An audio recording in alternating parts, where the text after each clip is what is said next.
পরিবর্তিত রাজনৈতিক প্রেক্ষাপটে নির্বাচনী রোডম্যাপের দাবি জানিয়ে আসছে বিএনপি সহ বেশ কয়েকটি রাজনৈতিক দল। বিজয় দিবসের ভাষণে প্রধান উপদেষ্টাও নির্বাচনের ইঙ্গিত দিয়েছেন। তিনি জানিয়েছেন ত্রয়োদশ নির্বাচন অনুষ্ঠিত হতে পারে 2025-এর শেষ দিকে কিংবা 2026-এর প্রথমার্ধে। আর এই বক্তব্যের পর বিএনপি মহাসচিব মির্জা ফখরুল ইসলাম আলমগীর হতাশা জানিয়ে বলেছেন, নির্বাচন নিয়ে প্রধান উপদেষ্টার বক্তব্য অস্পষ্ট, সুস্পষ্ট নির্বাচনী রোডম্যাপের দাবি জানিয়েছেন তিনি। এসবই আজকের আলোচনায় আনতে চাই। দর্শক সবাইকে আমন্ত্রণ জানিয়ে শুরু করছি দেশ সন্ধ্যার আজকের আয়োজন। আমি ফারনাজ জয়ী থাকছি পুরো আয়োজন জুড়ে আপনাদের সঙ্গে। আজ আমরা শিরোনাম নির্ধারণ করেছি দ্রুত সুস্পষ্ট নির্বাচনের রোডম্যাপ দাবি।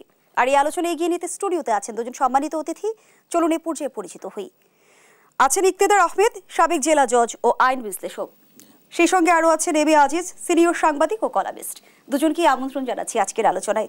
জনাব ইকতেদার আহমেদ, আলোচনাটা আপনাকে দিয়ে শুরু করি। আমরা দেখছি যে পরিবর্তিত রাজনৈতিক প্রেক্ষাপটে নির্বাচনী রোডম্যাপের দাবি দীর্ঘদিন ধরেই জানিয়ে আসছে বিএনপি সহ কয়েকটি রাজনৈতিক দল। এবং বিজয় দিবসের ভাষণে আমরা দেখলাম প্রধান উপদেষ্টা নির্বাচনের ইঙ্গিত দিলেন, তারপরও বিএনপি কেন আশ্বস্ত হতে পারছে না? না, দেখুন, আমাদের যে ইতিপূর্বে যে সাংবিধানিকভাবে যে তত্ত্বাবধায়ক সরকার ছিল, ওই তত্ত্বাবধায়ক সরকারকে নির্বাচন অনুষ্ঠানের জন্য যে সময় দেওয়া হতো সেটা হচ্ছিল 90 ডেজ। অর্থাৎ ওই সরকার গঠনের পরে তারা হচ্ছিল 90 দিনের মধ্যে নির্বাচন অনুষ্ঠানের আয়োজন করার এটা সাংবিধানিক বিধান ছিল। তো সেই দৃষ্টিকোণ থেকে মনে হয় যে 90 দিন সময় যথেষ্ট। এখন আমরা দেখলাম যে বর্তমান যে অন্তর্বর্তী সরকার, এরা অনেক ধরনের সংস্কার কর্মসূচি ওরা হাতে নিয়েছে। তো এখন তো তাদের তো মূল বা মুখ্য কাজ হলো যে একটা অবাধ, সুষ্ঠু, প্রতিদ্বন্দ্বিতাপূর্ণ নির্বাচনের আয়োজন। যে নির্বাচন হলো সমসুযোগ সম্বলিত মাঠ থাকবে। সমসুযোগ সম্বলিত মাঠ অর্থাৎ হচ্ছিল যে সকল রাজনৈতিক দল নির্বাচনে প্রতিদ্বন্দ্বিতায় অংশগ্রহণ করবে তারা সবাই প্রচারণার ক্ষেত্রে সমান সুযোগ পাবে, তাদের ভোটাধিকার প্রয়োগের ক্ষেত্রে, তারপরে হচ্ছিল ভোট কেন্দ্রে তাদের যে পোলিং এজেন্ট থাকবে, সব বিষয়ে হচ্ছিল স্বচ্ছতা থাকবে। তো ইতিপূর্বে আমরা দেখেছি যে দলীয় সরকারের অধীনে যে সকল নির্বাচন অনুষ্ঠিত হয়েছিল সেখানে হচ্ছিল কোনো দলীয় সরকারই কিন্তু বাংলাদেশে এই সমসুযোগ সম্বলিত মাঠ সৃষ্টি করতে পারে নাই। তো এখন ধরেন দীর্ঘদিন বাংলাদেশে যে এই যে একটা সরকার ছিল, যে সরকারটা হচ্ছিল প্রতীক সরকার, তারা ধরেন 2014, 2018 এবং 2024 এই তিনটি নির্বাচন অনুষ্ঠিত হয়েছে। এই তিনটি নির্বাচন হচ্ছিল কলুষিত নির্বাচন, অর্থাৎ সংবিধান বা আইনের বিধান অনুসরণ করে এই তিনটি নির্বাচন অনুষ্ঠিত হয়নি। এবং জনমতের প্রকৃত প্রতিফলনে যদি এই তিনটি নির্বাচনে ভোট গ্রহণ হতো তাহলে হয়তো ক্ষমতাসীন যারা ছিল তাদের বিজয়ের সম্ভাবনা খুব ক্ষীণ ছিল। তাছাড়া সেনা সমর্থিত তত্ত্বাবধায়ক সরকারের সময় যে নির্বাচনটি অনুষ্ঠিত হয়েছিল ওই নির্বাচনটিও সাংবিধানিকভাবে শুদ্ধ নির্বাচন ছিল না। কেন সাংবিধানিকভাবে শুদ্ধ না? ওই সরকারটি আমাদের যে সংসদ কর্তৃক অনুমোদিত, as of today not validated by the parliament, এবং পার্লামেন্টারি ভ্যালিডেশনের অনুপস্থিতিতে অন্য কোনো কর্তৃপক্ষের একটা অসাংবিধানিক শাসনকে বৈধতা দেওয়ার কোনো সুযোগ নেই। জনাব ইকতেদার আহমেদ, সংবিধানের ৫ম সংশোধনী মামলায় বহুল আলোচিত তত্ত্বাবধায়ক সরকার ব্যবস্থা এবং গণভোট পুনর্বহাল করে রায় দিয়েছেন হাইকোর্ট। আমরা কি রায়ের পর প্রত্যাশা রাখতে পারি যে ত্রয়োদশ নির্বাচনের আগে তত্ত্বাবধায়ক সরকার ব্যবস্থা ফিরবে? না, এটা তো অটোমেটিক্যালি ওইভাবে ফিরবে না। এখন তো আপনাকে সংবিধান বুঝতে হবে যে তত্ত্বাবধায়ক সরকার ব্যবস্থাটা এখন হচ্ছিল সংবিধানে অকার্যকর এবং অস্তিত্ববিহীন। তাহলে সংবিধানে যদি কোনো কিছু অকার্যকর বা অস্তিত্ববিহীন থাকে সেটাকে কিন্তু আপনি সেটা হচ্ছিল পুনর্বহাল হয় না। সেটাকে যদি পুনর্বহাল করতে হয় সংসদের মাধ্যমেই পুনর্বহাল করতে হবে। তবে এখানে হচ্ছে আরেকটা ব্যাখ্যা আছে। যদি বলি যে এটা হচ্ছিল যে 2008-এ যে নির্বাচনটি হয়েছিল, যেহেতু ওই সেনা সমর্থিত তত্ত্বাবধায়ক সরকারটি অবৈধ ছিল, তাহলে হলো তারা যে নির্বাচন অনুষ্ঠান করেছে ওই নির্বাচনটি অবৈধ এবং ওই সংসদটা অবৈধ। এবং সেই দৃষ্টিকোণ থেকে বলা যায় যে যদি অবৈধ সংসদ নির্দলীয় তত্ত্বাবধায়ক সরকার ব্যবস্থা বাতিল করেছে, সে কারণে এটা বাতিল হতে পারে। কিন্তু বাতিল হলেও এটা অনেকেই ব্যাখ্যা দিচ্ছেন যে এটা পুনর্বহাল হয়ে গিয়েছে। পুনর্বহাল হওয়ার কোনো সুযোগ নাই। পুনর্বহাল আপনি করতে পারবেন যদি হচ্ছিল একটা সংবিধানে যদি একটা বিষয়ের বা কোনো আইনে যদি একটা বিষয়ের অস্তিত্ব যদি থাকে, একটা জিনিসের তো অস্তিত্ব নাই। এখন তত্ত্বাবধায়ক যে সরকারটা ছিল ত্রয়োদশ সংশোধনীর মাধ্যমে সেটা সংবিধানে সন্নিবেশিত হয়েছিল। এখন ত্রয়োদশ সংশোধনীটা বাতিল হয়ে গিয়েছে। তো ত্রয়োদশ সংশোধনী বাতিল হয়ে পঞ্চদশ সংশোধনী আসলো। তো ত্রয়োদশ সংশোধনী বাতিল মানে তাহলে সেটা সংবিধানে অকার্যকর এবং অস্তিত্ববিহীন। তো একটা আইন আছে, এই আইনটার নাম হচ্ছিল জেনারেল ক্লজেস অ্যাক্ট, এবং সংবিধানের 152 ক্লজ 2-তে বলে দেওয়া আছে যে অন্যান্য আইনের ব্যাখ্যার ক্ষেত্রে সংবিধান যেভাবে প্রযোজ্য অন্যান্য আইন জেনারেল ক্লজেস অ্যাক্ট যেভাবে প্রযোজ্য অন্যান্য আইনের ব্যাখ্যার ক্ষেত্রে সংবিধানের ব্যাখ্যার ক্ষেত্রেও জেনারেল ক্লজেস অ্যাক্ট সমভাবে প্রযোজ্য। তো জেনারেল ক্লজেস অ্যাক্টে একটা সেকশন আছে, সেকশন 6(2), সেখানে বলে দেওয়া আছে যে রিপিল মানে হচ্ছে বাতিল, যে repeal shall not revive anything not in force or existence at the time repeals takes effect. অর্থাৎ বাতিল কার্যকরকালীন কোনো কিছু যদি অকার্যকর বা অস্তিত্ববিহীন থাকে তাহলে বাতিল আদেশ দ্বারা সেটাকে পুনর্বহাল বা পুনরুজ্জীবিত করা যাবে না। সুতরাং যারা এই ব্যাখ্যা দিচ্ছেন যে তত্ত্বাবধায়ক সরকার আপনি পুনর্বহাল হয়ে গিয়েছে, এটা হচ্ছিল আমি যতটুকু আইন এবং সংবিধান বুঝি, সংবিধান এবং আইনের দৃষ্টিতে এটা বৈধ ব্যাখ্যা না। তাদের বৈধ ব্যাখ্যা হচ্ছিল এটাই, আমি যেটা বলছি এটাই, যে যেহেতু এটা অকার্যকর এবং অস্তিত্বহীন আপনি সেটা সংবিধানে পুনর্বহাল হয় নাই বা পুনরুজ্জীবিত হয় নাই। তত্ত্বাবধায়ক সরকার ব্যবস্থা ফিরে আসার ক্ষেত্রে সবচেয়ে বড় বাধা কেটে গেল কিনা না, এটা আমরা এখন যদি আপনি যদি এটাকে ওইভাবে ব্যাখ্যা করেন যে এই বাধা তো কেটে গিয়েছে, বাধা যেহেতু আদালত থেকে একটা রায় এসেছে। আর আপনি যদি বলেন যে ওই আমাদের যে সেটা হচ্ছিল কি নবম সংসদ নির্বাচন ছিল, নবম, দশম, একাদশ, দ্বাদশ, হ্যাঁ, নবম সংসদ নির্বাচন যদি বলেন অবৈধ, তাহলে হয়েছিল অবৈধ নির্বাচন, অবৈধ সংসদ তো কোনো যদি কার্যক্রম গ্রহণ করে বা কোনো কাজ করে সেই কাজও তো বৈধ না। তাহলে হচ্ছিল যে এটা আমাদের তত্ত্বাবধায়ক সরকার, এটা হচ্ছিল জনমতের প্রতিফলনে, অর্থাৎ সকল দলের ঐক্যমতের ভিত্তিতেই কিন্তু এই তত্ত্বাবধায়ক সরকার ব্যবস্থাটা সংবিধানে সন্নিবেশিত হয়েছিল। এবং একতরফাভাবে এই তত্ত্বাবধায়ক সরকারটা বাতিল করেছে, এবং যারা বাতিল করেছে বা যে সময় বাতিল হয়েছে ওই সংসদটা হচ্ছিল অসাংবিধানিক সংসদ ছিল, অর্থাৎ সংবিধান সম্মত পন্থায় সেই সংসদটি গঠিত হয়নি এবং সেই সরকারটি হচ্ছিল অসাংবিধানিক সরকার। তো এই কারণে আমরা বলতে পারি যে তারা যে তত্ত্বাবধায়ক সরকার বাতিল করেছে এই বাতিলটা শুদ্ধ হয়নি, এবং শুদ্ধ না হওয়ার কারণে তত্ত্বাবধায়ক সরকার ব্যবস্থা যেভাবে ছিল সেভাবেই আছে। বাট এটাকে যদি আবার সংবিধানে যদি আনতে হয় তাহলে হচ্ছিল আপনাকে সংসদ দ্বারা এটাকে সংবিধানে নিয়ে আসতে হবে। ধন্যবাদ জানাচ্ছি আপনাকে জনাব এম এ আজিজ। যেমনটি আমরা জানতে পেরেছি, জাতীয় নির্বাচনে সুনির্দিষ্ট রোডম্যাপের দাবিতে মাঠে নামছে বিএনপির এই কর্মসূচি ঘিরে আপনি আসলে আপনার মতামত জানতে চাই যে এটিকে আসলে বিএনপির রুটিন ওয়ার্ক হিসেবে দেখছেন নাকি বিএনপি অন্তর্বর্তী সরকারকে চাপে ফেলতে চাইছে? ধন্যবাদ আপনাকে। প্রথম কথা হচ্ছে, কোনো রাজনৈতিক দল দাতব্য প্রতিষ্ঠান না, তারা নির্বাচন চাইবেই, রোডম্যাপ চাইবেই। এই যে আপনার ইকতেদার ভাই, তিনি আইনের ব্যাপারে অত্যন্ত বিজ্ঞ। অন্তর্বর্তীকালীন সরকারটা কিভাবে হলো? অন্তর্বর্তীকালীন সরকার সংবিধান সমুন্নত রাখার জন্যে বর্তমানে যে প্রেসিডেন্ট আছে তার কাছে ওত নিলেন। এখন সুপ্রিম কোর্টে ভেটিং নিয়েছে, সেটা নিয়েও প্রশ্ন আছে। হ্যাঁ, তারপরে সুপ্রিম কোর্ট করলেই যদি সেটা আইন হয়ে যায়, তাহলে যে ইকতেদার ভাই যে বললেন যে তত্ত্বাবধায়ক সরকার নিয়মে পড়ে না, তো কোর্ট তো হাইকোর্ট তো রায় দিয়ে দিছে, সুপ্রিম কোর্টও তো রায় দিবে পক্ষে দিবে, তাহলে কি তত্ত্বাবধায়ক সরকার বৈধ হবে? সুতরাং আমরা জোড়াতালি দিয়ে সরকার চালাচ্ছি কথা। তা এখন অন্তর্বর্তীকালীন সরকার, এটা সবার সরকার, সবাই আন্দোলনে ছিল আওয়ামী লীগ ছাড়া। সুতরাং সবার সরকার, একে টিকিয়ে রাখতে হবে এবং সামনে একটা নির্বাচনী সরকার, জনগণের প্রতিনিধি, নির্বাচিত হওয়ার পথ উন্মোচিত হবে। কিন্তু ওনারা সময় নিচ্ছে, কবে নির্বাচন দেবে পরিষ্কার করে কোনো কথা বলছে না। আদৌ নির্বাচন কবে? হ্যাঁ, লাস্টে একবার বলেছে যদি আছে 2025 সালের শেষে অথবা 2026 সালের প্রথম দিকে, যদি সংস্কারগুলো মোটামুটি শেষ হয়। এই শব্দটা কিন্তু যদি আছে। তো সুতরাং বিরোধী দল তো অনন্তকাল বসে থাকতে পারবে না। বিরোধীকাল, আমি একটা টেলিভিশনে বলেছি, আমাদের গ্রাম দেশে বলে ফাটা বাঁশের চিপায়। বিরোধী দল এই অন্তর্বর্তীকালীন সরকার রাজনৈতিক দলগুলোকে জিম্মি করে ফেলছে। কারণ হচ্ছে নির্বাচন রোডম্যাপ চাইতে পারে না, দেখ না 6 মাস বেশি সময় নিক না 1 বছর সময় বেশি নিক, সেটা নিয়ে দরবার করে রাজনৈতিক দলের সাথে। রাজনৈতিক দলগুলোকে এড়িয়ে চলছে বরাবর থেকে, শুরুর থেকে। এটা তো ঠিক না, তাকে তো রোডম্যাপ দিতে হবে। রোডম্যাপ দিতে গিয়ে নির্বাচন সে বলুক না এবং পিছানো। 2 হলো, এদিকে ভাই যে আইনের কথা বললেন, এই সংবিধান সমুন্নত রাখার জন্য ওত নিয়েছে এই প্রেসিডেন্টের কাছে। ওনাদের সংস্কার করার কোনো ম্যান্ডেট নাই। কিন্তু জনাব এম এ আজিজ, আপনি বলছিলেন যে অন্তর্বর্তী সরকার রাজনৈতিক দলগুলোকে এড়িয়ে চলছে। আমরা কিছুদিন আগেই তো দেখলাম যে জাতীয় ঐক্যের এক ধরনের উদ্যোগ নেওয়া হলো। তাহলে জাতীয় ঐক্যের ভবিষ্যৎ কি হবে? না, জাতীয় ঐক্য সেটা ভিন্ন ইস্যু। আপনি দেখেন, এটার এক্সাম্পল দিয়ে এইটা 10 তারিখে নূর হোসেন দিবসে তখন পলাতক প্রধানমন্ত্রী বলেছিল যে তোমরা ট্রাম্পের ছবি নিয়ে মিছিল করো, আন্দোলন করো, ওরা এই ছবিকে অপমান করলে পাঠিয়ে দেব তার কাছে, দিছেও পাঠিয়ে। এই ফেসিবাদের বিরুদ্ধে সব দল জনগণ এখনো এক আছে, কারণ এত নৃশংস হত্যাকাণ্ড এই দেশের জনগণ মানে না। আপনি বলেন গণতান্ত্রিক দেশ বলে পরিচিত, সেই দেশে আয়নাঘরের মতো থাকে, গুম খুব হয়, এটা তো কেউ ওই যুগে তো আর ফেরত যেতে চায় না কেউ।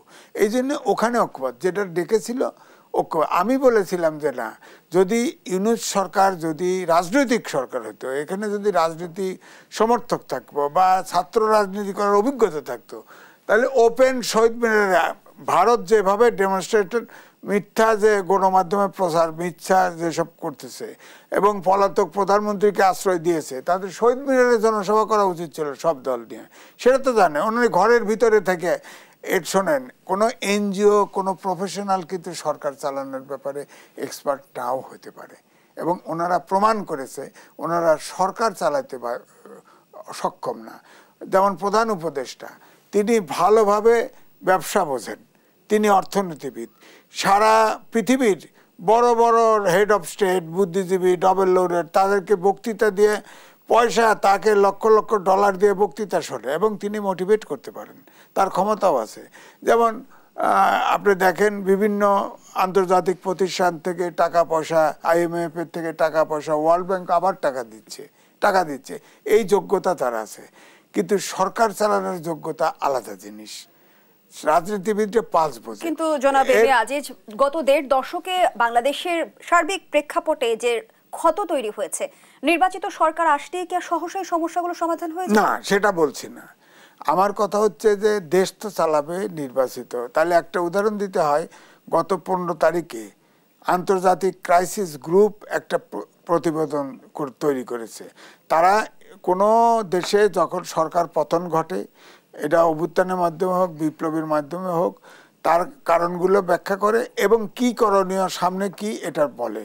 আমাদের আন্তর্জাতিক ক্রাইসিস গ্রুপও বাংলাদেশ নিয়েও কিন্তু একটা প্রতিবেদন দিয়েছে, আমাদের দেশের পত্রিকাও ছাপা হয়েছে। সেখানে বলেছে যে এই যে জনগণের প্রত্যাশা, এটা যদি এই অন্তর্বর্তীকালীন সরকার প্রত্যাশা পূরণ করতে না পারে, রাজনৈতিক দলদের সাথে যদি দূরত্ব তৈরি হয়, তাহলে এই ভ্যাকুয়াম পূরণ অন্য শক্তি করবে, এবং তার নামও দিয়ে দিছে, সেটা রাজনীতিবিদ না।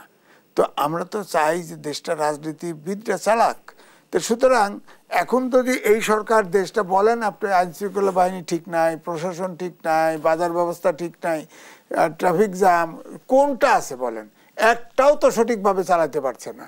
তারা বুঝতেই পারতেছে না, কোনটা প্রায়োরিটি ঠিক করতে পারছে না, কোনটা আগে করা, কোনটা কি করে ধরেন এই যে ডিসি পদায়ন হলো কিছুদিন আগে, ডিসি পদায়ন হলো, ডিসি নিয়ে এই পদায়ন নিয়ে অনেক কথা, অনেকেই মনে করে বঞ্চিত হলাম, এই সেই। সবগুলো প্রশাসন ক্যাডারের বাইরে 25টা ক্যাডার আছে, এবং প্রশাসন ক্যাডারে ডিগ্রি পাস করলেও যাওয়া যায়। আর প্রফেশনাল ক্যাডার যেগুলো আছে সবগুলো কিন্তু MA পাস লাগে। আপনি ওখান থেকে আপনি অন্তত 50-60% নিতেন প্রশাসন ক্যাডারে। যেমন বণিক বার্তায় ছাপা হয়েছে, তারা অনুসন্ধানী রিপোর্ট করেছে 95% প্রশাসন ক্যাডারের অফিসার হচ্ছে ফেসিবাদের দোসর। হ্যাঁ, আপনি কেন সেই প্রশাসন ক্যাডারে গেলেন? আপনি দেখেন মানবাধিকার কমিশন বলেন, তথ্য কমিশন বলেন, যত জায়গায় বলেন, নির্বাচন কমিশন বলেন, সব জায়গায় আমলা ছাড়া চোখে দেখে না, আমলা ছাড়া চোখেই দেখে না। এই সরকার, আগের সরকারগুলো দেখে নাই, এনারাও দেখাইল না, দেখতেছে না। তো ওনাদের পার্থক্যটা কি হলো? এখন একটা ডিসি হইতে তো আইনস্টাইন হইতে হয় না। আপনি ওই প্রফেসরদের 7 দিনের ওরিয়েন্টেশন দিলে পারতেন।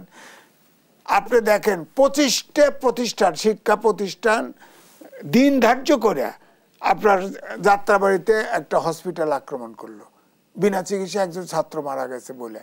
হ্যাঁ, পুলিশ কোনো ইনঅ্যাক্টিভ। 3 ঘন্টা পরে পুলিশ গেছে, পরে আর্মি যায় বিষয়টা রেস্কিউ করে। সবাই পুলিশকে দোষ করে। আমি বলি কেন করবে? তারা তো এখনো ট্রমাটাইজ। ওই জায়গায় যদি দমন করতে হয়, শৃঙ্খলা ফিরে আনতে হয়, তাহলে তাদেরকে সাউন্ড গ্রেনেড ছাড়তে হবে, টিয়ার গ্যাস মারতে হবে, ফাঁকা গুলি করতে হবে। এগুলো করলেই কবে যে এইগুলো পুলিশ যে আছে এগুলো সব ফ্যাসিবাদের দোষর, গ্রেপ্তার কর। আপনি তো বুঝলেন না এই পুলিশটাকে কিভাবে আপনার টমাটা থেকে বের করতে হবে, এটা বুঝলেন না। আপনি এতদিন আপনার 100 দিন না, 100 প্রায় 20 দিন হয়ে গেল, আপনি যারা খুন করছে এটা তো প্রমাণ মিলতেছে, তদন্ত করে বের করেন, তাদেরকে জেলখানায় পাঠায় দেন। হ্যাঁ, যারা দুর্নীতি করছে তাদেরকে জেলখানায় পাঠান, বিচার শুরু করেন। আর যারা বাকি থাকে তাদেরকে আপনি সাধারণ ক্ষমা ঘোষণা করে দিতেন। এবং আনসার আছে, বিটিপি আছে, স্কাউট আছে, ছাত্ররা আন্দোলন করেছে, সেখানে গ্রামে গঞ্জে অনেক ইন্টারমিডিয়েট এসএসসি পাস আছে, তাদের থেকে আপনি ইমার্জেন্সি রিক্রুট করে আর্মিতে নেয় না, 6 মাসের শর্ট করছে অফিসার নেয় না, অফিসার নাই তো, লং করছে 2 বছর, শর্ট করছে 6 মাস। আপনি এভাবে পুলিশের ভ্যাকুয়াম তো রাজনৈতিক দলগুলি তো আসলে অভিযোগ করে আসছে যে প্রশাসনে এখনো স্বৈরাচারের দোষরা বসে আছে। তাহলে এই প্রশাসন নিয়ে একটি গ্রহণযোগ্য নির্বাচন আমরা কিভাবে নিশ্চিত করব, সেটাও নিশ্চয়ই একটি প্রশ্ন। সেই আলোচনায় ফিরতে চাই একটা বিরতির পর। দর্শক, দেশ সন্ধ্যার এই পর্যায়ে একটা বিরতি নিচ্ছি, সাথেই থাকুন। বিরতির পর আবারও আমন্ত্রণ জানাচ্ছি, আপনারা দেখছেন দেশ টেলিভিশনের নিয়মিত আয়োজন দেশ সন্ধ্যা। আমরা আবারও ফিরছি আলোচনায়। যারা বেমে আজে যে আলোচনায় আমরা ছিলাম, প্রশাসন নিয়ে আমরা বিস্তর অভিযোগ দেখছি এবং এখনো বলা হচ্ছে যে স্বৈরাচারের দোসররা এখনো প্রশাসনে বসে আছে। তাহলে এই প্রশাসন আসলে গ্রহণযোগ্য নির্বাচন কিভাবে নিশ্চিত করবে? দেখেন, নির্বাচন দেওয়া কঠিন হবে, তবে এটা ঠিক, এরা ফ্যাসিবাদের দোসর হলেও ইলেকশন কমিশন এবং সরকার যদি চায় একটা নিরপেক্ষ নির্বাচন করব, এবং পাশাপাশি সেনাবাহিনী কিন্তু ম্যাজিস্ট্রেসি পাওয়ার দেওয়া হয়েছে, অন্যরা যদি সবাই চায় এবং রাজনৈতিক দলগুলি যদি একটা নিরপেক্ষ অনুষ্ঠানের জন্য ব্রতী হয়, মানে তারা কোঅপারেট করে, তাহলে হয়তো তারা বড় ক্ষতি করতে পারবে না। তাছাড়াও আমি বলবো, যেটা হয়তো কষ্টদায়ক, কিন্তু ভারতে তো অনেক দিন ধরে ইলেকশন হয়, আমাদের দেশে এই আপনার 10 কোটি ভোটারের নির্বাচন একদিন নিয়ে কেন করতে হবে? ইলেকশন 5 জন ইলেকশন কমিশনার, যেহেতু যারা ইলেকশন পরিচালনা করবে পুলিশ প্রশাসন, তারা বিশ্বস্ত না, সুতরাং ইলেকশনটা ভাগ করে নিতে পারে। ধরেন 2 ডিভিশন বা 1 ডিভিশন একদিন করলো, একদিন পরপর করলো, এটাও তো করতে পারে। সুতরাং আমার কথা যে একটা নিরপেক্ষ নির্বাচন হতে গেলে স্টেক হোল্ডার যারা আছে সবার কিন্তু ও ব্যাপারে কোঅপারেশন দরকার। এখানে ধরেন প্রশাসন, আপনার ইলেকশন কমিশনের নিজস্ব অফিসার আছে, কিন্তু জনাব যেখানে আমাদের প্রেক্ষাপটে আসলে নির্বাচনে কারচুপির আমরা বিস্তর অভিযোগ রয়েছে, বিগত সময় আমরা দেখেছি ভাগ ভাগ করে নির্বাচনের আসলে ওই ট্রেন্ডটাকে আমরা এখানে ব্যবস্থা বা আয়োজন করতে পারবো, কিন্তু ব্যালট পেপার রক্ষা করা মুশকিল, কোথায় বাক্স রাখবেন এই চিন্তা নিয়ে তো রাজনীতিবিদ বিশ্বাস করতে পারবে না। 2 হলো, আমার কথা ইলেকশন কমিশনের অফিসার আছে, আপনি ডিসি রিটার্নিং অফিসার হতে হবে কেন? অন্য কোনো অফিসার হতে পারবে না? পেশাজীবীদের মধ্যে হতে পারবে না? আমি তো প্রত্যেকবার আমি তো রিপোর্টার্স ইউনিটি ইলেকশনের কমিশনের চেয়ারম্যান, আমি তো ইলেকশন করতেছি, ওটা পারবো না কেন? ওটা কি আর একটু শক্তি লাগবে, সাহস লাগবে? আমার কি সাহস শক্তি কম আছে? আপনি কেন প্রশাসনের বাইরে আসতে পারেন না? কেন অন্যরা পারবে না? আপনি জজ সাহেবরা বিচার রায় দিয়ে মানুষকে ফাঁসি দিয়ে দিতেছে, তার সাহস কম আছে? আপনি ওখানে ডিস্ট্রিক্ট জাজ থেকে শুরু করে ম্যাজিস্ট্রেট সব আছে না, দেন না। ওখানে রিটার্নিং অফিসার বানানোর তো কোনো ফিক্সড কথা না যে ডিসিকেই বানাইতে হবে, যে কাউকে বানাইতে পারে, কিন্তু সেই লোকটা বাইছে বার করতে হবে। তারপরে বলবো, স্টেক হোল্ডাররা যদি সবাই কোঅপারেট করে একটা নিরপেক্ষ নির্বাচন হতে পারে। আর একটা হতে পারে যে একটা সেকশন যদি নন কোঅপারেট করে, তবে সরকার এবং যদি আপনার পুলিশ প্রশাসন একটা সেকশন যদি নন কোঅপারেটও করে, পলিটিক্যাল পার্টি যদি কোঅপারেট করে এবং সরকার যদি চায়, ইলেকশন কমিশন যদি দৃঢ় হয়, তাহলে আমার ধারণা অন্তত পক্ষে গ্রহণযোগ্য নির্বাচন। ধন্যবাদ জানাচ্ছি জনাব জনাব ইকতেদার আহমেদ। একই প্রসঙ্গে আপনার কাছে প্রশ্ন নিয়ে আসতে চাই, প্রশাসনকে নির্বাচনের বাইরে রেখে গ্রহণযোগ্য নির্বাচন নিশ্চিত করা কতটুকু সম্ভব? দেখুন, এই যে নির্বাচনটা যে পরিচালিত হয় যে আইনের অধীনে, এটার নাম হচ্ছে representation of the people's order, বাংলায় বলা হয় গণপ্রতিনিধিত্ব আদেশ 1972। তো তো সেখানে যে আজিজ ভাই একটু আলোকপাত করেছেন যে গণপ্রতিনিধিত্ব আদেশে সুনির্দিষ্টভাবে বলা নাই কারা রিটার্নিং অফিসারের দায়িত্ব পালন করবেন। তো আমাদের দেশে আমরা দেখেছি যে এখন একটা প্রশ্ন উঠেছে যে উনিও একটা পত্রিকার রেফারেন্স দিয়ে বলেছেন যে প্রশাসন ক্যাডারের 95% হচ্ছিল পতিত সরকারের অনুগামী। তো এটাই যদি হয়ে থাকে, ধরেন আমাদের দেশে আমরা দেখেছি যে নির্বাচনে রিটার্নিং অফিসার হিসেবে জেলা প্রশাসকের বাইরে এই নির্বাচন কমিশনের যে নিজস্ব কর্মকর্তা যারা আছে, যে ডিস্ট্রিক্ট রিটার্নিং অফিসার বা তাদের যে এই ডিভিশনাল যে ইলেকশন অফিসার, তারা এই দায়িত্ব পালন করেছেন। তো আমরা যদি ধরেন আমাদের তো 64টা জেলা, তো আমরা যদি ধরেন সেনাবাহিনী, নৌবাহিনী, বিমান বাহিনী, তারপরে ধরেন পুলিশ, তারপরে ধরেন প্রশাসন, তারপরে ধরেন আপনার যে শিক্ষা ক্যাডার আছে আমাদের, তারপরে চিকিৎসকদের ক্যাডার আছে। ইভেন পাকিস্তানের নির্বাচনে আমি দেখেছি যে বিচারকরা অর্থাৎ জাজরা রিটার্নিং অফিসারের দায়িত্ব পালন করেছেন। সুতরাং আমরা যদি ধরেন এই যে মাল্টি ডিসিপ্লিনের লোক থেকে আমরা যদি রিটার্নিং অফিসার আনি, তাহলে একটা ইনার কম্পিটিশন হবে। আরবি চেষ্টা করবে যে আরবির যেই 10 জন মেজর বা কর্নেল পদবীর কর্মকর্তা রিটার্নিং অফিসারের দায়িত্ব পালন করবেন, তারা চেষ্টা করবে যে আমরা সবচেয়ে ভালো নির্বাচন করি, যে 10টা জেলায় তারা হবে, যে তাহলে এটা হয়তো জনগণের কাছে আমাদের গ্রহণযোগ্যতা বৃদ্ধি পাবে। নেভিও একই চেষ্টা করবে, এয়ারফোর্সও একই চেষ্টা করবে, বিচার বিভাগের যদি কেউ থাকে তারাও একই ধরনের চেষ্টা করবে। প্রশাসনও বলবে যে এতদিন তো আমরা এককভাবে করেছি, এখন যেহেতু অন্যদের সঙ্গে করা হচ্ছে, তারাও চেষ্টা করবে যে নির্বাচনটা যেন অবাধ, সুষ্ঠু এবং নিরপেক্ষ। এখন সরকার এবং নির্বাচন কমিশন উভয়ই যদি চায় যে একটা গ্রহণযোগ্য নিরপেক্ষ নির্বাচন করব, প্রতিদ্বন্দ্বিতাপূর্ণ নির্বাচন করব এবং সমসুযোগ সম্বলিত মাঠ থাকবে, সেখানে কিন্তু অন্য কোনো শক্তি নাই এই নির্বাচনের নিরপেক্ষতাকে ক্ষুণ্ণ করে। এটা এখন সরকারের আন্তরিকতা এবং নির্বাচন কমিশনের আন্তরিকতার উপর নির্ভর করে। দলীয় সরকারের অধীনে যখন নির্বাচন হয় তখন নির্বাচন কমিশন স্বাধীনভাবে কাজ করে না। এবার আমরা যেমনটি দেখলাম যে ভিন্ন বাস্তবতায় নির্বাচন অনুষ্ঠিত হতে যাচ্ছে, এবার কমিশনের উপর রাজনৈতিক দলগুলো কতটা ভরসা করতে পারবে? এখন ধরুন যে আমাদের যে কমিশনটা যে গঠন হয়েছে, যে এটা দেখা গেল যে একটা বিতর্কিত আইনের অধীনে কমিশনটা গঠিত হয়েছে। যে আমাদের যে 2014 এবং 2018 যে জাতীয় সংসদ নির্বাচন, তখন যে একটা যে এক্সিকিউটিভ অর্ডারের মাধ্যমে তারা এই নির্বাচন কমিশন গঠনের জন্য সার্চ কমিটি, অর্থাৎ প্রশাসনিক আদেশ বা নির্বাহী আদেশে একটা সার্চ কমিটি গঠন করেছিল। পরবর্তীতে আমরা দেখলাম যে 2022 সালে এসে তারা তড়িঘড়ি করে একটা আইন করলো এবং সেখানে দেখা গেল যে সাংবিধানিক পদধারী 4 জন আর 2 জন রাষ্ট্রপতি কর্তৃক মনোনীত ব্যক্তি। এই 6 জন সদস্য সমন্বয়ে এই নির্বাচন কমিশন গঠনের জন্য যে সার্চ কমিটি, এখন যে সার্চ কমিটির প্রধান আপিল বিভাগের বিচারক আর আরেকজন হাইকোর্ট বিভাগের বিচারক, এই 2 জন। এখন আপিল বিভাগের বিচারক এবং হাইকোর্ট বিভাগের বিচারককে আপনি বিচার বহির্ভূত, অর্থাৎ সংবিধান তাদেরকে যে দায়িত্ব দিয়েছে সাংবিধানিক দায়িত্ব বহির্ভূত অন্য কোনো দায়িত্ব আপনি দিতে পারেন কিনা। এখন বিগত সরকার যে বিচারককে নিয়ে সার্চ কমিটি এই জন্য গঠন করেছিল যে এটা তাহলে বিচারকদেরকে সবাই মনে করে যে বিচারকটা নিরপেক্ষ, তাহলে বিচারককে দিয়ে আমি যদি সার্চ কমিটি গঠন করি এটা গ্রহণযোগ্যতা পাবে। কিন্তু সেখানে দেখা যাচ্ছে কি, এই যে বিচারকটা যে আপনি যে এই বিচারককে প্রধান করে যে আপনি যে সার্চ কমিটি করলেন, ওনার তো article 94 sub article 3 of the constitution, সেখানে বলে দেওয়া আছে যে আপিল বিভাগের যারা জাজ তারা শুধু আপিল বিভাগে আসন গ্রহণ করবে, কি জন্য আসন করবে, বিচার কার্য পরিচালনার জন্য, এবং হাইকোর্ট বিভাগের যারা জাজ তারা শুধু হাইকোর্ট বিভাগে আসন গ্রহণ করবে।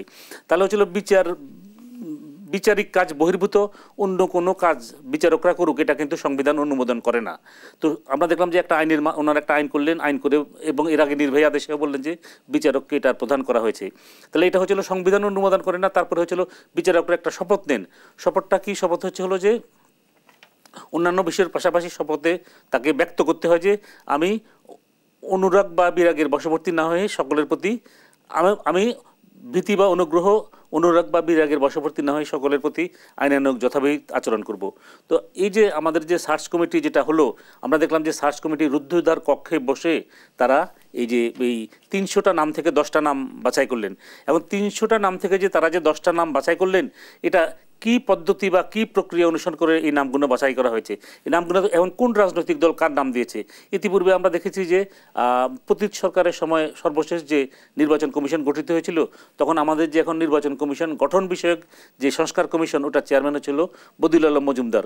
তিনি একটা দরখাস্ত দিয়েছিলেন সরকারের কাছে যে তিনি জানতে চেয়েছেন যে কোন দল কার নাম প্রস্তাব করেছে এবং সার্চ কমিটি যে 10টি নাম প্রস্তাব করেছে সেই 10টি নাম মানে 10টি নামের মধ্য থেকে এগুলো হচ্ছে কোন দল কর্তৃক কে প্রস্তাবকৃত, সরকার কিন্তু সেটা কিন্তু আজ পর্যন্ত কিন্তু সরকার সেটা জানায় না। উনি তথ্য অধিকার আইনে এই তথ্য জানতে চেয়েছিলেন।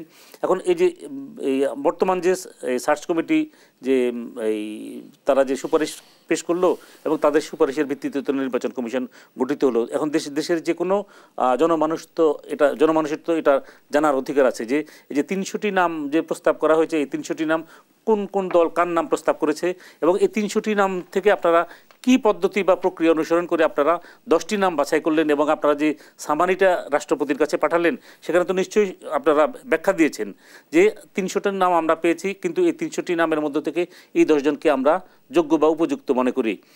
তাহলে হতো কি, তাহলে হচ্ছিল দেশবাসী তাহলে জানতে পারতো যে হচ্ছিল কিসের ভিত্তিতে বা কি যুক্তি বা কি কারণ দেখিয়ে, হ্যাঁ কোন প্রক্রিয়া বা কি কারণ দেখিয়ে তারা এই 10 জনকে এই যে সুপারিশ করলেন। যতক্ষণ পর্যন্ত না দেশবাসী এটা জানতে না পারছে ততক্ষণ পর্যন্ত আমরা বলবো যে মানে স্বচ্ছ প্রক্রিয়ার মাধ্যমে। আবারও বিরতির সময় হয়েছে। দর্শক, দেশ সুন্দর এই পর্যায়ে আবারও বিরতিতে যাচ্ছি, সাথেই থাকুন। ফিরে এলাম, দেখছেন দেশ সন্ধ্যা। আজকের আলোচনা চলছে দ্রুত সুস্পষ্ট নির্বাচনের রোডম্যাপ দাবি, এই শিরোনামে আবারও ফিরছে আলোচকদের কাছে। জনাব এম এ আজিজ, আগামী নির্বাচন ইভিএম এ হবে, ইভিএম এ নয় ব্যালটে হবে জানিয়েছেন প্রধান নির্বাচন কমিশনার, এবং নির্বাচনের জন্য প্রস্তুত কমিশন এমনটি জানিয়েছেন সিইসি। কিন্তু নির্বাচন কমিশনের প্রতি আসলে রাজনৈতিক দলগুলো কতটা ভরসা রাখতে পারছে? দেখেন, এটা আমি আগেই বলছি যে নির্বাচন কমিশনটা গঠন হয়েছে এটা ঠিক আগের আইন হয়েছে, কমিশন গঠন হয়েছে এটা, অর্থাৎ যা সরকার ইচ্ছে করতেছে তাই করতেছে। আপনি কমিশন করে দিয়েছেন, আবার নির্বাচন কমিশনও গঠন করেছেন আগের সার্চ কমিটির অনুপাতে। এটা আমি আগেও বলেছি, ইকতেদার ভাই বললেন, এটা ঠিকই আছে যে কেউ জানে না ওই সার্চ কমিটি বসে গোপনে গোপনে কার সাথে কোন নির্দেশে না ওনারা নিজেরা করছে কে জানে, কেউ জানে না। কমিটি একটা করে দিয়েছে ইলেকশন কমিশন। এখন এই ইলেকশন কমিশন কার কথা শুনবে তাও তো জানি না এদের, তবে সবাই এটাকে ওয়েলকাম করছে। এখন অন্তর্বর্তীকালীন সরকার আর নির্বাচন কমিশন এবং যারা এই রিটার্নিং বললাম তো স্টেক হোল্ডার যদি একমত হয়, নির্বাচন কমিশনে এদিক সেদিক করলে তারও একটা অর্গান যদি বিরোধিতাও করে তাহলেও কিন্তু আপনার একদিকে নির্বাচন নিয়ে যাওয়া কঠিন আছে। হ্যাঁ, তবে ইলেকশন কমিশনের এখানে ভূমিকা মুখ্য। তো তারপরে আমি বলবো যে আমাদের যে এখন অন্তর্বর্তীকালীন সরকার, তারা নির্বাচন দিতে চায়, ভাবে তো মনে হয় নির্বাচন দিতে চায় না, টাইম কিল করতে চায় যতদিন ক্ষমতায় থাকা যায়। ঠিক কি কারণে এমনটি মনে হচ্ছে আপনার? আমার কাছে প্রথম দিকে মনে হয়েছে যে এরা বোধহয় 2-4-5 বছর পরে আছে। ওই বিএনপির মহাসচিব বলছিল যে আমরা বিরাজনীতিকরণ চাই না, আমরা -2 চাই না, আমরা গণতন্ত্র চাই। এটা কিন্তু অনেক আগেও বিএনপি মহাসচিব যেমন এমনটি বলেছেন জনাব এম এ আজিজ, আবার গণঅভ্যুত্থানের নেতারাও কিন্তু বলেছেন যে শুধুমাত্র নির্বাচনের জন্য এতগুলো মানুষ জীবন দেয়নি। শুধুমাত্র নির্বাচন, ওনাদের তো দাবি ছিল, ওই পোলাপানের দাবি ছিল না, প্রথমে 11 দফা, পরে 6 দফা, পরে তারা 1 দফা।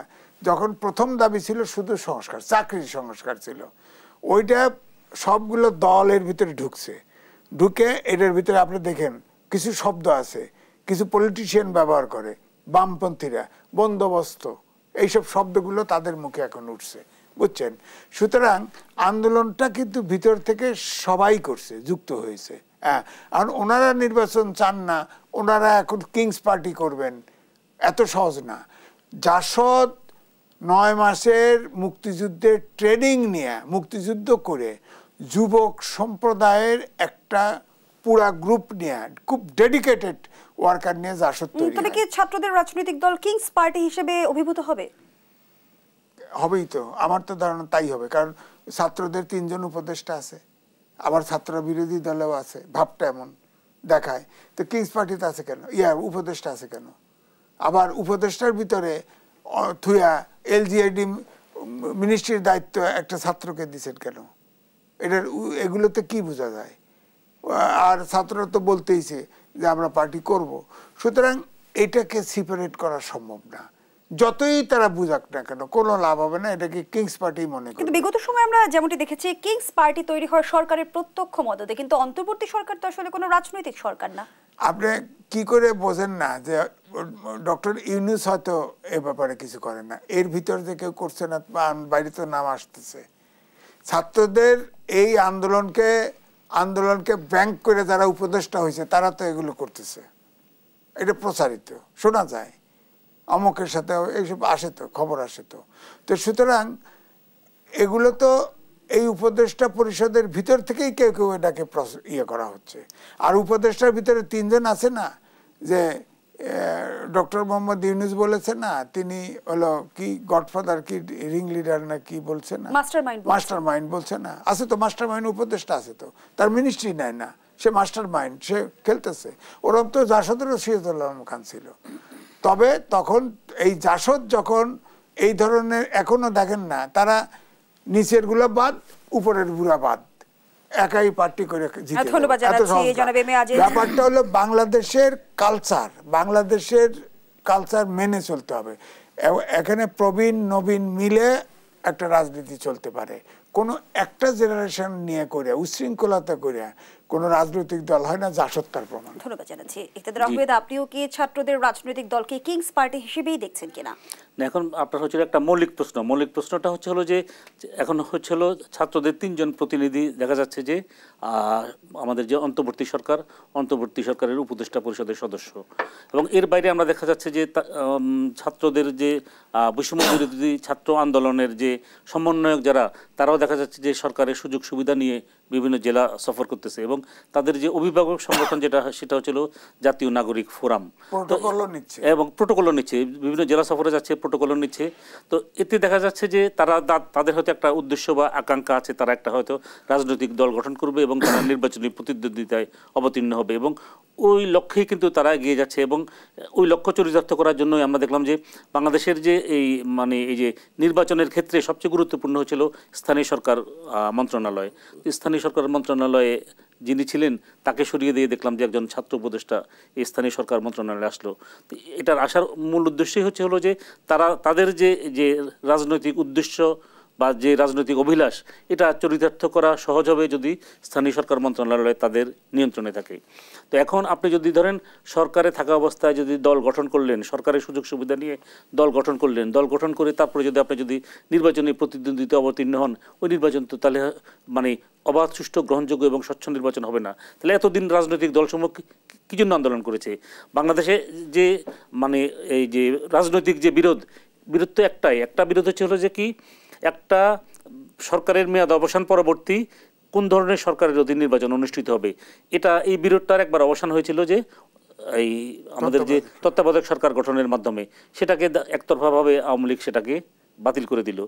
তো এখন যে এই যে আমরা যে বৈষম্য বিরোধী ছাত্র আন্দোলন, কোটা আন্দোলন, কিন্তু নেপথ্য তো একটাই, যে সেটা হচ্ছিল কি, যে একটা রাজনৈতিক সরকারের মেয়াদ অবসান পরবর্তী কোন ধরনের সরকারের অধীন নির্বাচন অনুষ্ঠিত হবে। এবং এই যে বর্তমান যে অন্তর্বর্তী সরকার, বর্তমান অন্তর্বর্তী সরকারের কাছে দেশের জনমানুষের তো একটাই চাওয়া, সেটা হচ্ছিল আপনারা অবাধ, সুষ্ঠু, গ্রহণযোগ্য এবং নিরপেক্ষ নির্বাচন দেন। এখন ওনারা যে সকল সংস্কার করছেন, যে ওনারা প্রথমে 6টি করেছিল, পরে আবার 4টি করেছে, এরপরে বোধহয় আরও 2-1টি করবে শোনা যাচ্ছে আর কি। তো এই কোনো সংস্কারে আপনার অর্থবহ হবে না যদি না রাজনৈতিক সংলাপের মাধ্যমে রাজনৈতিক দলসমূহের সাথে ওনারা যদি আলাপ আলোচনা করে যদি নির্ধারণ না করেন, ওনাদের যে এই সংস্কারগুলো যদি রাজনৈতিক দল যদি যদি না করে, বা আগামীতে যারা নির্বাচন হলে যারা ক্ষমতাসীন হবে তারা যদি এটাকে যদি যদি না করে, তারা যদি এটাকে যদি বাস্তবায়ন না করে, তাহলে তো এটা পণ্ডশ্রম। আমরা দেখেছি 111 যে সেনা সমর্থিত তত্ত্বাবধায়ক সরকার ছিল, তারা 122টা অর্ডিন্যান্স করেছিল। তো আওয়ামী লীগ পরবর্তীতে ক্ষমতাসীন হওয়ার পরে 122টার মধ্যে 44টাকে আইনে পরিণত করেছে, বাকিগুলোকে আইনে পরিণত করে নাই। এর আগে আমরা দেখেছি যে শাহাবুদ্দিন সাহেব যখন ছিলেন, সেটা হচ্ছিল অস্থায়ী প্রধান বিচারপতির নেতৃত্বাধীন কর্মরত প্রধান বিচারপতির নেতৃত্বাধীন অস্থায়ী সরকার। ওই সরকারের ওনারা হচ্ছিল 28টা সংস্কার প্রস্তাব করেছিল, পরবর্তীতে যারা ক্ষমতাসীন হয়েছে তারা একটাও কিন্তু বাস্তবায়ন করেনি। তো এখন ওনারা যে এই যে সংস্কার করছেন, political without having dialogue with the political party, আপনারা যে সংস্কারের কথা বলছেন বা সংস্কারের প্রস্তাবনা করছেন, যারা আগামীতে ক্ষমতাসীন হবে তারা যদি আপনাদের এই সংস্কার যদি গ্রহণ যদি না করে তাহলে তো এটা তো পণ্ডশ্রম। এবং এই যে জনগণের প্রত্যেকে এই যে সংস্কার কমিশনের যে প্রধান যাদেরকে করা হয়েছে প্রত্যেকের কিন্তু বেতন ভাতা এবং সুযোগ সুবিধা, প্রচুর বেতন ভাতা এবং সুযোগ সুবিধা দেওয়া হচ্ছে। এটা তো হচ্ছিল জনগণ প্রদত্ত করের অর্থ। তাহলে জনগণ প্রদত্ত করের অর্থ যদি জনগণের কল্যাণে যদি ব্যবহৃত না হয়, জনগণের কল্যাণে যদি ব্যয় না হয়, এটা যদি ধরেন রাজনৈতিক দলসমূহ যদি এটাকে যদি গ্রহণ যদি না করে, এটা যদি পণ্ডশ্রম হয়, তাহলে এটার দায়ও কিন্তু এই অন্তর্বর্তী সরকারকে নিতে হবে। তারপরে আরেকটা কথা আছে যে আপনারা যাদেরকে প্রধান করে এবং যাদের প্রত্যেকটা সংস্কার কমিশনের মধ্যে অনেক সদস্য আছে, তো সংস্কার কমিশনের যে 10টা যে সংস্কার কমিশন করেছেন এর মধ্যে হয়তো 3 জন বা 4 জন আমি যেটা হচ্ছিল আমার দৃষ্টিতে তারা এই সংস্কার কমিশনের প্রধান হওয়ার জন্য যোগ্য, বা সদস্য যারা আছে এদের হয়তো 80% যোগ্য, আর 20% হচ্ছিল 80% অযোগ্য, 20% হচ্ছিল যোগ্য।